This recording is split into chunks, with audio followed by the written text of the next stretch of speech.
everyone, welcome back to my YouTube channel English Linguistics and Poetics. Friends, আমাদের আজকের topic হলো English গ্রামারে clause. তো আমরা এটা মূলত ক্লাস 8 এর লেসন 7 এর অ্যাক্টিভিটি 8D। তো আমরা এখানে ক্লজ আন্ডারলাইন করে এবং আইডেন্টিফাই করব। পুরো ভিডিওটা দেখার অনুরোধ রাখছি and please do subscribe my channel। তো আমি আশা করছি যে তোমরা অল্প বিস্তর ক্লজ কি বিষয়টা জানো, তবু আমরা একটু সেটা স্মরণ করে নিই। যে ক্লজ কি? না, ক্লজ হচ্ছে গ্রুপ অফ ওয়ার্ড যার মধ্যে সাবজেক্ট প্রেডিকেট থাকে, ভার্বও থাকে, কিন্তু সেটা সেন্টেন্স নয়। সেন্টেন্স হচ্ছে কতগুলো ওয়ার্ড নিয়ে সেন্টেন্স হয়, যখন সেটা সম্পূর্ণ অর্থ প্রকাশ করে। এটা কিন্তু ওয়ার্ড থাকে, সাবজেক্ট প্রেডিকেট থাকে, ভার্ব থাকে, কিন্তু সেটা সম্পূর্ণ হয় না, সম্পূর্ণ অর্থ প্রকাশ করতে পারে না ক্লজ। তো ক্লজ হচ্ছে সেন্টেন্সের মতো, কিন্তু সেন্টেন্স নয়। Like a sentence within a sentence, part of a sentence, part of a big sentence.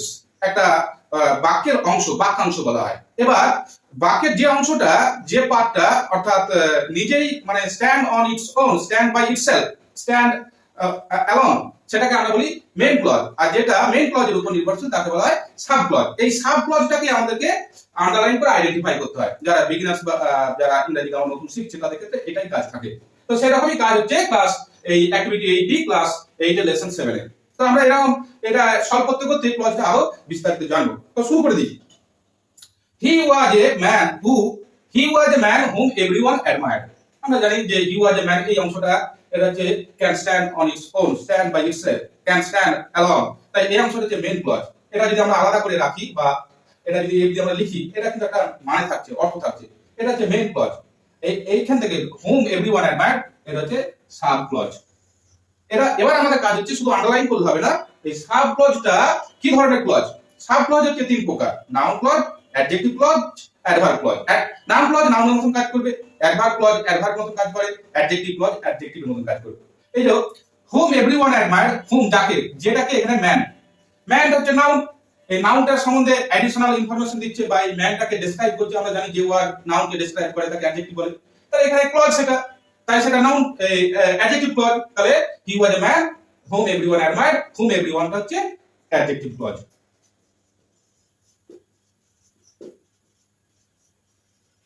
Next, I hope that my uncle will visit me. I hope that my uncle will visit me, এটা হচ্ছে sub clause. এটা হচ্ছে sub clause. কি ধরনের clause? I hope, আমি আশা করেছিলাম। কি আশা করেছিলে? বা আমি আশা করি that my uncle will visit me। কি আশা করি বা কি আশা করো? না, কাকা আমাকে দেখা করতে আসবে। এটা কি? না, এটা যে হোপ ভার্বের অবজেক্ট।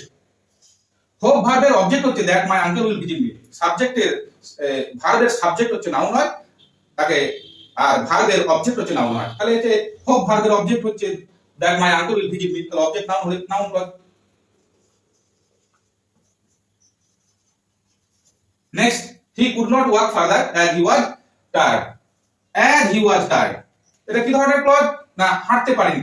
হাঁটতে না পারা, এই ভার্বটা, ভার্ব কিভাবে হয়, কখন যে ওয়ার্ড দ্বারা ভার্বের হওয়া, মানে কেন হয়, কখন হয়, কোথায় হয়, এইসব বোঝানো, তাকে অ্যাডভার্ব বলা হয়। অ্যাডভার্ব হচ্ছে ভার্বটাকে মডিফাই করে বা আরো অন্যান্য পার্ট অফ স্পিচকে মডিফাই করে, কিন্তু ভার্বকে যে মডিফাই করে বা ভার্বের সম্বন্ধে অ্যাডিশনাল ইনফরমেশন দেয় তাকে বলা হয় অ্যাডভার্ব। তাহলে কেন হাঁটতে পারছে না, কারণটা বোঝাচ্ছে। এই কারণ হলোই adverb. as he was tired, এটা একটা অ্যাডভার্বিয়াল ক্লজ, অ্যাডভার্ব ক্লজ বা adverbial clause.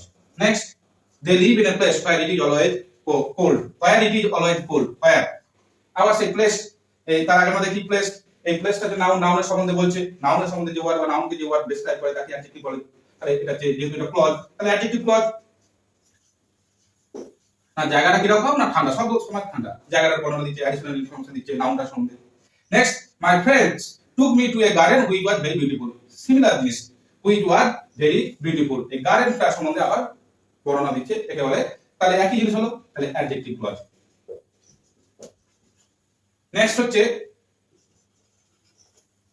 the artist hoped that he would win an award. The artist hoped that he would win an award. The artist কি আশা করেছিল?